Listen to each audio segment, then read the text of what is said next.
I'm going to go ahead and give you the schematics, the basis for unlimited energy.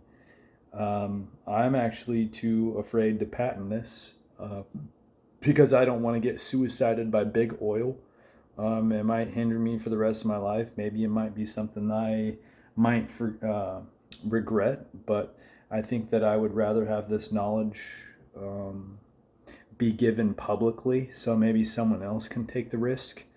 Um, but yeah, solving the world's impending electrical crisis has been right in front of our eyes the entire time.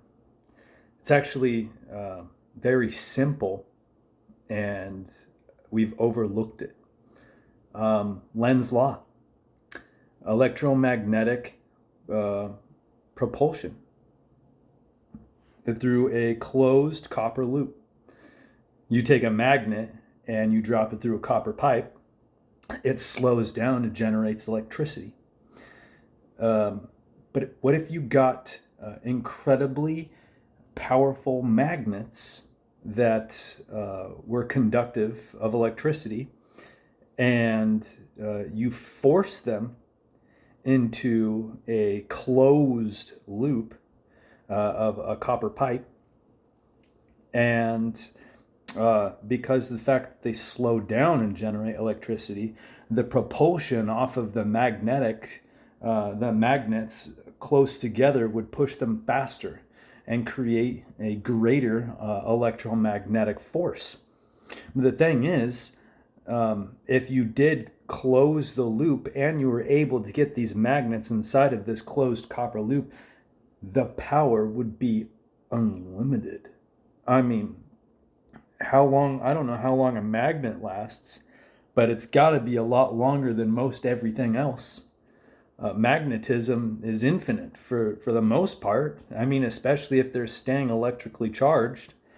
I don't see why that wouldn't last more than 100 years at the very least, especially if you got a massive magnet. I don't understand why this hasn't been done. It would solve the energy crisis. It would solve all of electricity, and I don't think of anything that would be cleaner. I mean, the materials for this would be cheap in themselves. I mean, copper is not that expensive. Magnets are everywhere. I mean, if now this is just the basis of the schematic. There's obviously more that you can do to this. You can, loop that to batteries, etc. Like I said, I want to give you the basis. This is up for your guys' interpretation. You can take this and expand upon it. But this is the answer: electromagnetic propulsion. And I think that's how we can get into high-speed air travel as well. Maybe even how unidentified flying objects are flying around. Anti-gravity, etc. The electromagnetic propulsion, same thing like copper. Copper pressing against or brushing against magnetism. How else would you be able to slow down and float and be able to press off, storing energy?